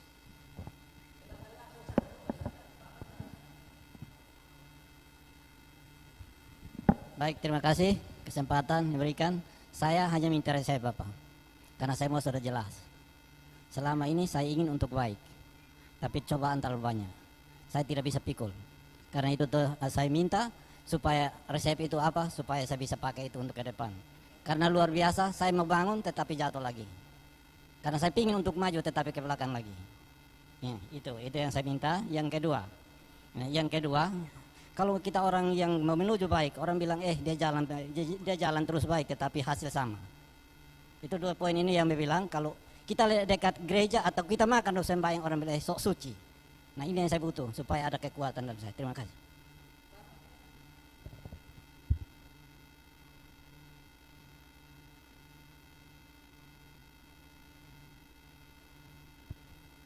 Ya, saya juga mungkin sama dengan Bapak ini, karena dalam perjalanan kehidupan saya juga mungkin banyak hal yang saya buat yang tidak sesuai dengan kehendak Tuhan. Ya, itu juga mohon dukungan doa supaya saya juga bisa melakukan apa yang Tuhan kehendaki dalam hidup saya untuk keluarga dan sesama saya. Makasih.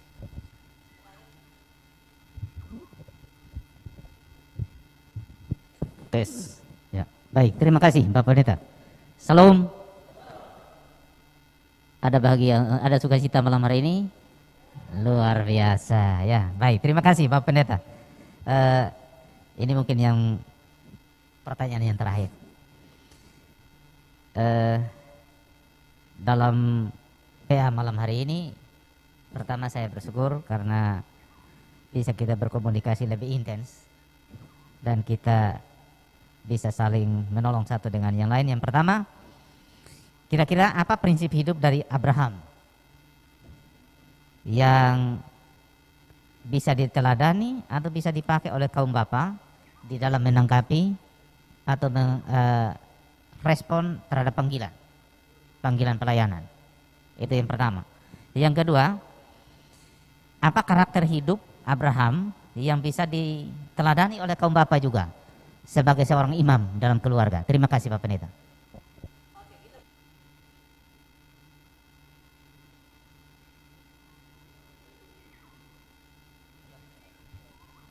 Cek. Nah, pertama, pembedaan antara perempuan dan laki-laki itu juga penyebab utamanya itu adalah dosa. Kenapa dosa saya omong? Adam ketika pertama kali berlihat Hawa, dia bilang dialah tulang dari tulangku, daging dari dagingku. Itu waktu belum jatuh dalam dosa. Itu belum jatuh dalam dosa. Tulangku dan dagingku itu berarti kalau engkau pun tulang sakit, saya pun tulang sakit, engkau pun daging sakit, saya pun, itu waktu belum jatuh dalam dosa. Setelah jatuh dalam dosa, Abraham bilang perempuan, Adam bilang perempuan sumber masalah. Perempuan yang racun dunia ini. Itu tubuh terkontaminasi dosa. Akhirnya cara pandang laki-laki kepada perempuan melihat perempuan itu selalu yang punya masalah. Saya pikir kita ini kemudian tambah masalah ketika waktu masuk minta. Kan nanti masuk minta, jubir dong akan omong kalau pakai bahasa adat, kalau kita dengar dia bilang begini, kami pu anak laki-laki ini jalan ke sana kemari, tapi tidak ada yang timba air, tidak ada yang cuci pakaian, tidak ada yang masak. Terus kita dengar, kita juga bilang, memangnya dia mau kawin pembantu? Saya melayani 5 tahun di Sabu, waktu itu belum nikah. Kalau jemaat itu lewat saya ada cuci pakaian di sumur, dong selalu bilang begini, pendeta, yuk makanya. Saya bilang makanya apa? Kawin sudah, saya bilang kamu otak tidak betul itu. Dorang kalau di rumah pelayan saya sapu rumah, makanya. Saya bilang makanya apa? Kawin sudah, kamu otak tidak betul. Bapak, kenapa setiap kali kami minta Bapak kawin, Bapak bilang kami otak tidak betul? Saya bilang, kalau pakaian kotor apa yang harus dilakukan? Apa yang harus dilakukan? Cuci, bukan kawin. Hanya orang yang otak tidak betul itu yang pakaian kotor di sini, dia pergi kawin di sana supaya pakaian itu tidak. Kalau rumah kotor apa yang harus dilakukan? Sapu, bukan? Hanya orang yang otak yang rumah kotor di sini dia pergi kawin dulu supaya. Jadi cara pandang kita salah nih karena dosa. Jadi kalau masih ada bapak-bapak ke sekolah yang anak laki-laki yang perempuan tidak ke sekolah, itu tubuhnya terkontaminasi dosa. Kalau kita dengar bapak-bapak bilang kamu perempuan sekolah tinggi-tinggi juga sama, bulan datang masuk, itu sah. Tapi untuk perempuan saya mau kasih tahu, kalau pakai dia contoh kuota 30%, jangan mau dong dikasih kuota, bertarung saja. Habis 100% dong mau dapat, ada apa? Kita nih masa kita pun harus 30% nih, ini tiap hari dilemahkan. Bayangkan kok tidak kalau satu saat perempuan semua yang duduk di anggota dewan. Laki-laki terakhir minta 30% lagi. Jadi bertarung saja. Itu kakak tahu. Perempuan itu manusia paling kuat di dunia. Karena itu Tuhan yang aku menjadikan bagimu seorang penolong.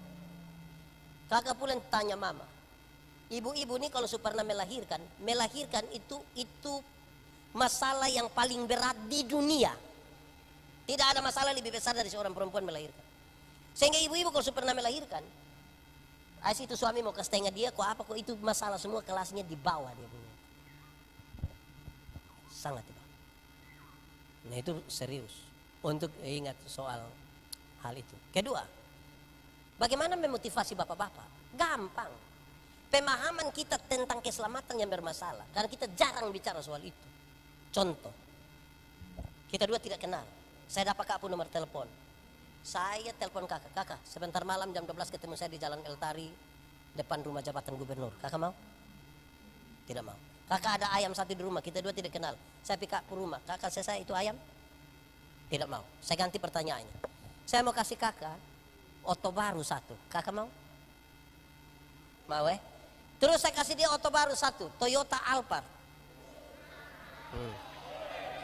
1 miliar ini. Beta kasih dia dengan cuma-cuma. Ada perubahan perilaku dari dia ke beta ke sana. Beta telepon jam 12 malam dia datang kok tidak? Bepi dia rumah ada ayam satu kasih kok tidak? Kenapa kok dia terkuju baik begini nih? Karena dia telah terima sesuatu yang cuma-cuma. Kalau setiap orang ini percaya bahwa dia diselamatkan itu pemberian cuma-cuma yang dia sudah terima dari Tuhan, tidak akan ada yang bertingkah.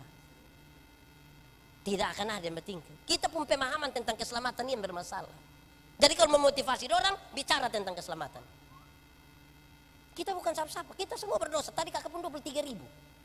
Waktu kita sudah 23.000, siapa yang bisa dipaksa Tuhan datang kok kasih tebus kita? Jadi kalau sampai Tuhan datang dan menebus kita, itu memang sesuatu yang luar biasa. Kakak ini saya kasih kakak, kita naik oto sama-sama, saya bayar uang oto ke kakak, kakak perasaan dengan saya. Apalagi orang mati bagi kita. Pertanyaannya, dosa masa lalu ini Tuhan bisa ampuni. Kalau kita baca pertama Petrus pasal 3, 18, 19, 20, dia kasih tahu, Tuhan Yesus yang mati dia turun bahkan pergi sampai masa yang paling lama. Selesaikan semua. Pekerjaan tuntas. Tidak usah tambah kita pun kayu sepotong dorang. Karena dia sudah kerja selesai. Kita pun orang tua dong ini yang separuh berdoa naik ketemu bilang tidak ini karena kuburan dong ada pizza sedikit di ujung ini. Baik kalau mau makan daging babi nah omong tidak usah pakai ini kuburan ada. Tuhan sudah kerja selesai. Tapi tambah kuburan pizza lagi di situ. Kita pun masalah di situ. Kasih saya rumus dulu, Bapak tua bilang begitu. Kok saya ini mau bangun jatuh, percaya. Pakai contoh, saya pakai contoh. Ini kan untuk doa, kakak masuk. Ya izin kan dia anak muda sahabat.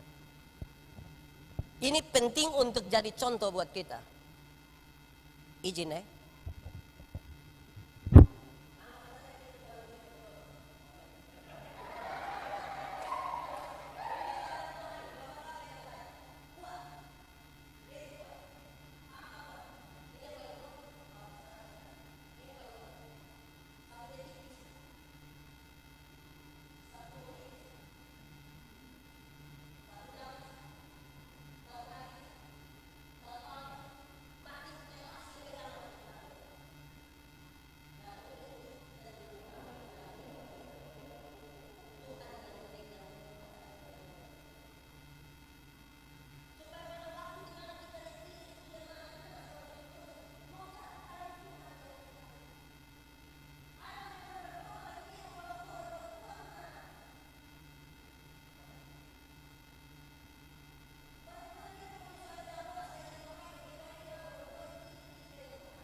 Semangat sampai lupa pakai. Terima kasih. Kalau Tuhan panggil kita, Tuhan punya tujuan. Tapi dalam perjalanannya seringkali kita digoda oleh tujuan kita. Beta biasa pakai contoh begini. Pendeta Gemit ini, waktu baru ditempatkan, itu tanda tangan surat pernyataan bersedia ditempatkan di mana saja wilayah pelayan Gemit. Itu dia itu melayani ngeri. Saya ini satu hari pimpin syukuran 18. Orang langsung bilang memang pendeta tuh harus kayak pendeta Yan gitu. Pas satu periode mau mutasi, dong mau kasih saya di sini. Orang bilang macam pendeta Yan itu tidak bisa, dia mesti di sini. Kita mulai merasa diri pantas. Ketika kita makin merasa diri pantas, apa yang menjadi tujuan Tuhan kita mulai geser tanpa kita rasa. Pendeta Yandi ini kalau soalnya jadi pendeta pasti dia ojek di Soe. Kalau soalnya dia supir travel. Terus Tuhan panggil dia kalau pakai logat alor, Tuhan pasti bilang begini, Yandi, lu mari kok orang hormat lu dulu. Lu mari kok ada kain, lu dapat duluan. Terus setelah orang kenal saya, orang mulai kenal saya nih. Terkenal ini. Mulai kas tinggal pendeta jadi caleg. Kita mulai geser apa yang menjadi tujuan Tuhan pada kita tujuan. Nah ini respon bermasalah. Kedua, Tuhan waktu panggil kita bukan saja yang tujuannya, tapi dia memberikan kepada kita semacam bekal, karunia-karunia, talenta-talenta. Tuhan tuh waktu panggil orang dia tidak kasih kosong. Ada sesuatu yang dia titip, yang kita sebut sebagai karunia-karunia.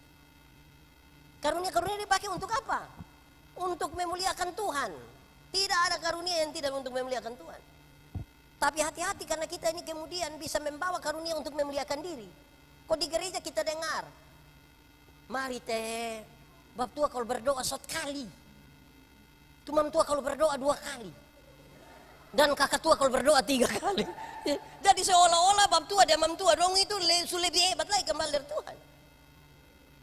Ketiga, Tuhan memanggil kita dengan cara yang berbeda-beda. Itu cara berespon yang berbeda.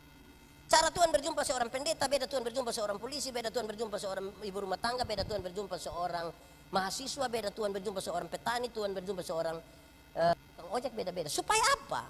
Waktu kita berkumpul begini dan berbagi kisah tentang perjumpaan yang berbeda itu, kemudian kita bilang, ternyata Tuhan kita luar biasa. Tapi kalau perjumpaan kita itu sama saja, itu sama dengan kita dua nonton satu film, sama-sama pulang kita dua cerita ulang itu film. Yang tadi film itu, yang pakai baju merah, orang lama-lama pikir, kamu dua gila kaget. Jadi ada orang, dan itu ini saya bicara eksklusif sekali. Gemit menunjukkan itu sesungguhnya sebagai hakikat. Kalau kita bicara tentang gemit dalam perjumpaan pengalaman yang berbeda-beda, saudara. Di gereja lain tuh satu bilang haleluya, semua bilang haleluya. Di gemit satu bilang haleluya, separuh bilang. Di gereja lain satu pukul tangan, semua pukul tangan. Di gereja Gemit satu pukul tangan separuh. Di gereja lain satu gigi putih, semua gigi putih. Di Gemit satu putih, satu merah, satu coklat, satu tidak ada gigi. Kita sama-sama. Hakikat utama gereja ada di situ. Pengalaman perjumpaan yang berbeda-beda itu semua terbuka. Kita tidak bisa bilang ini hanya khusus itu. Semua orang menjadi sama. Keempat, Tuhan mau kita fokus. Ini untuk berespon tuh, fokus. Karena ini ada sejumlah hal begini, kau harus ambil keputusan di sini. Fokus. Kenapa fokus? Karena seringkali kita tidak fokus. Mau urus semua, gagal semua. Ada orang yang dia punya karunia menyanyi, tapi waktu belum COVID itu dia tidak menyanyi. Sampai-sampai pendeta tanya dari atas bilang, ada perluan suara vokal solo, semua bilang. Tapi kalau bilang ketua sinode dengan gubernur NTT ibadah di Moria, itu solo judia, duet judia, vokal grup judia, paduan suara judia, kata sambutan judia. Itu dia pun nama karunia makam puji itu. Gereja ini jadi rusak karena masing-masing tidak urus dia pun kerja. Ada yang setengah dia pun kerja, tapi urus orang lain pun kerja. Teori tentang gereja dalam Alkitab bilang kita satu tubuh, anggota beda-beda. Tangan karena dia tangan, dia tidak lebih penting dari kaki. Mata tidak lebih penting dari telinga. Siapa yang malam-malam dia pun perut sakit, kau mau PWC terus kaki bilang perut. Jamar lu pi sendiri. Itu pi semua. Nah kita nih yang kemudian bikin tidak fokus. Yang berikut dalam panggilan ini, saya langsung yang ke-6 karena yang ke-5 kurang lebih sama. Yang ke-6 ini menarik. Supaya respon kita tuh menjadi penting dan terus jalan dan baik, maka sesungguhnya yang Tuhan inginkan itu adalah kita punya kedewasaan spiritual. Kedewasaan spiritual. Banyak orang bagaya sampai begini-begini sudah 16 tahun melayani Pak. Dulu ini kami sudah orang pertama di ini Muria, kami sudah ini kami. Bagaya. Kedewasaan spiritual, apa itu? Kedewasaan itu ada 3. Satu dewasa biologis. Dewasa biologis itu yang itu hari kita pemberat badan hanya 37, mas sekarang sudah 73. Itu dewasa biologis.